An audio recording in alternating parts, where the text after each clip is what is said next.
पाठ 8। सबका नाम सर्वनाम। आओ सीखें। सर्वनाम और सर्वनाम से बढ़ती भाषा की सुंदरता। सर्वनाम के प्रकार।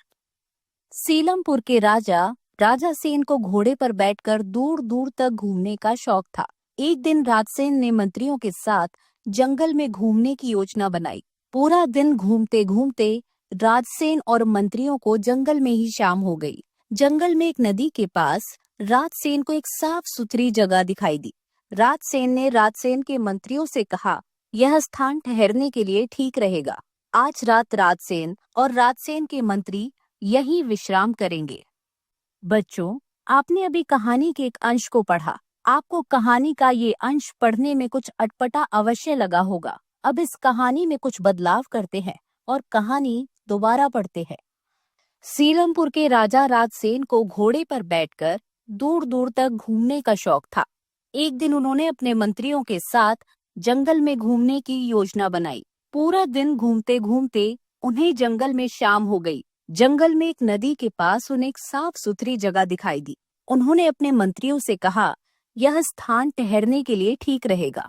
आज रात मैं और आप लोग यही विश्राम करेंगे।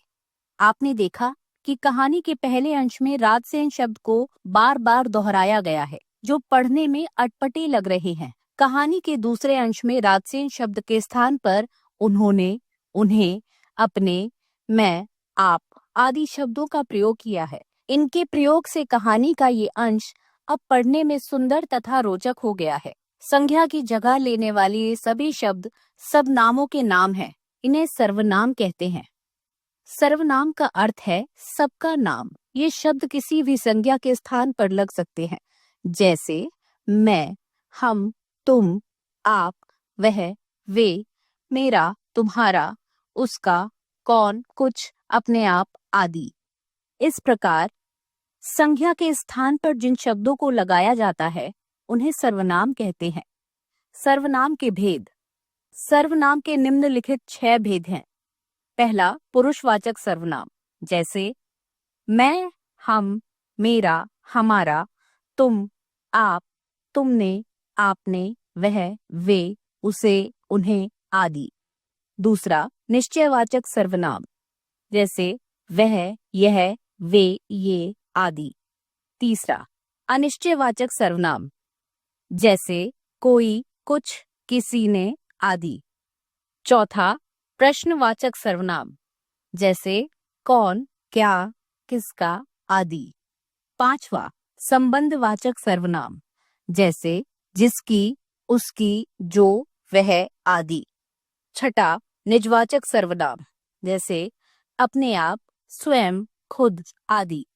यह भी जाने, संज्ञा शब्दों की तरह सर्वनाम शब्दों के भी एक वचन और बहुवचन होते हैं, जैसे एक वचन मैं, बहुवचन हम, एक वचन मैंने, बहुवचन हमने, एक वचन मुझे, बहुवचन हमें, एक वचन मेरे लिए, बहुवचन हमारे लिए, एक वचन इसे, बहुवचन इन्हें, एक वचन उसे, बहुवचन उन्हें, एक वचन तुम, बहुवचन आप, एक वचन यह, बहुवचन ये, एक वचन वह, बहुवचन वे, एक वचन इसने, बहुवचन इन्होंने, एक वचन उसने, बहुवचन उन्होंने, एक वचन इसका, बहुवचन इनका। सर्वनाम यूं आकर बोले, हम कानों में मिश्री घोले। हम है सब नामों के नाम, बढ़ती हमसे भाषा की शान।